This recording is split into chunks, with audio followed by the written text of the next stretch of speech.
GC here, and we are back for a movie review. The world was full of wonder and magic.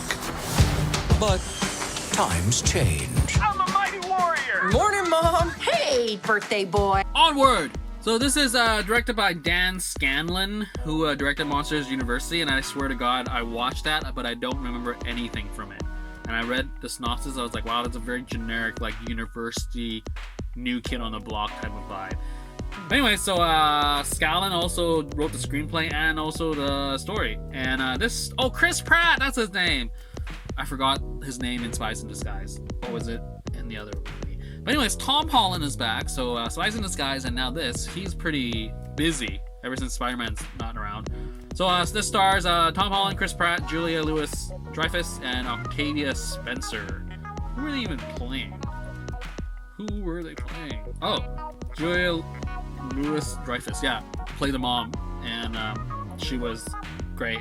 Octavia Spencer did not know that she was playing. But anyway, so what's this movie about? Well, it's basically about it's about a world that used to have magic and then became technologically advanced to the point where magic was thrown aside, which makes no sense because it was too hard, I guess. They, why do I need a light spell to light out my house when I can have electricity? I guess that's fair. But the fact that it just disappears is kind of weird. But anyway, so unicorns are stray dogs now. That's just weird. But anyway, so yeah, so it's about a pair of brothers. Not a pair. There's like a brother duel. And they lost their dad, and their dad actually sent them this like birthday present when the younger kid is 16. Ian and Barley. So Ian's 16, and then he gets this staff, and there's like a spell that will bring back his dad back for a day type of thing. Something happens, and then they're all off to an adventure. And that's basically the entire film. So what did I think? Well, first off, the first trailer that I watched, I was like, holy smokes, this is a Pixar film? I'm not engaged whatsoever. And then this came out, and I watched it, and I was still like, dang, this is Pixar quality? Ooh. So all the good stuff, like that's the issue. The cool stuff was the magic. That was all in the beginning of setting up the narrative of the world.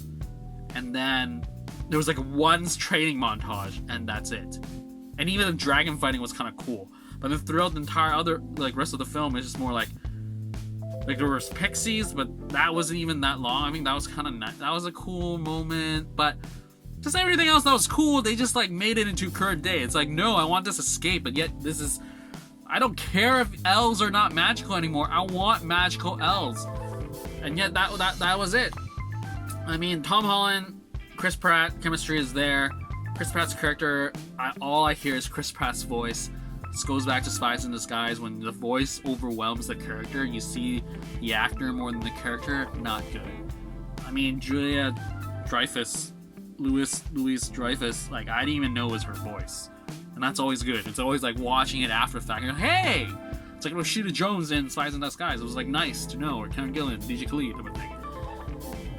But yeah, so it's not a magical time. There's a lot of like real world stuff. They try to do some magic here and there, but they don't really, because magic is not around. And when it's like you got the opposites again. You have the kid who's trying his best to fit in, and then you have the weirdo brother. And again, opposite sides come together, love each other. This trope. I think watching 3 animated films back to back with that trope is just killing my brain. But yeah, so obviously again there's like the trope of flipping out like near the end. It's like, we were friends, but not anymore. I'm moving ahead. Like, you lied to me, like that. All those misunderstandings are such a pain to watch. Because it's just like, dang, come on. So yeah, like the world is nice. There's a lot of cars in this film. I really wonder if they just went overboard with the cars, because there's a lot of highway. There was like a nice segment with learning how to drive, and it's like becoming your own man, like growing up type of thing, and it's like, it's okay. But just like the lack of magic, they didn't show me how the centaur drove a car. Like, I wanted to see that. Like the fact that like, you used to run 80 kilometers an hour. It's like, I don't need to anymore. I have a car. It's like, how do you fit into a car? And you don't see it. He just struggles getting it out. But it's like the actual, that would have been a joke in of itself. And that's another thing. This film is not funny. Like, I want to enjoy this, being Pixar and all. Granted, I did skip Toy Story 4 because that movie doesn't exist to me. So it's like, hey, nice, Pixar, let's do this. And then again, finding out that this guy directed Monster University, which I seriously swear to God I have watched, but I don't remember anything from it. Nor did I review it. That's not a good sign.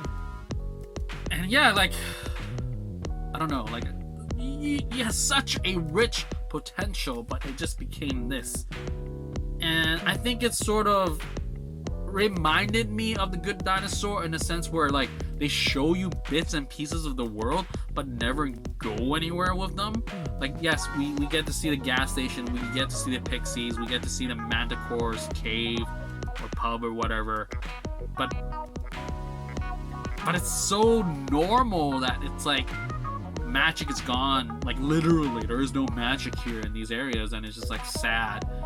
But it's so removed that it's like, what are we supposed to feel? Like, are we supposed to be Ian, who doesn't care about magic but is more in tune with it, or Barley, who is totally into magic but not in tune with reality?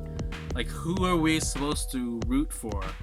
Like, I guess they sort of represent two different sides of like growth. Like, you know, you can grow up and still be a kid, or you grow up and be an adult and just like shun your child forever type of thing.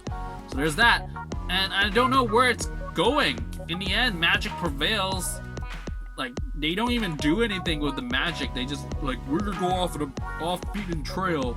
We're gonna fly now. It's like, so how does that come into play with the rest of the world? Like, are you like, again, it's the whole I can't believe I'm tying this to The Last Jedi. It's like the kid at the end. Who cares if he has force powers if he's never gonna come back? And it's the same thing. It's like Ian has like magical powers, but how does that connect to the rest of society? Like is he gonna do anything with his magic? Like, that would have been interesting. Is that gonna be Onward 2? And oh my God, like the way that they show Onward, the title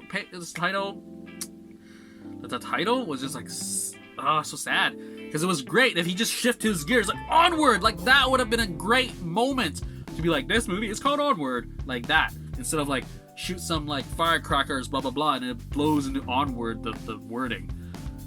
So anyways, this was sad. Like, it had so much potential to be like amazing, but yet they just told you about all the amazing stuff, and then they gave you reality, and then there was this like, there wasn't even like a magical community where like it's hidden. It's like, these guys have like, I have to have balance between my real life and my magical life. Like, there was no one who played with Barley. Barley had no friends, which doesn't make sense because there has to be more people like him. And I sort of wish that they dwelled into that. Like, there's like a society, a culture where like these people, these kids that were like, hey, I love D&D. Like, that's basically what it was. And it's like, is this the kid that only reads this? Like there was no other child who's reading this stuff, or teen or what have you. And then it's just that, and it was just so sad. It kept reminding you magic isn't real, and it's just like, well, magic clearly is real because he just told us in the narrative that it was real. Then it became not useful, and now we have technology. But the more I talk about it, the more frustrated I get. Anyway, so I guess I will stop there. Onward. I guess I just look forward to your next Pixar thing, and that's that. Just no too many cars. But that magical spell, though, that was a good segment. That was a good sequence of just like, you have to like, you're lying outwardly, but you have to speak in truth. That was kind of nice. So all the magical stuff throughout was nice, but it's like, more, but no. Okay, that's it. Anyways, keep liking, keep watching, and subscribe, and share, because sharing is caring. And that's it for this movie review for Onward. Stay safe and healthy. Out.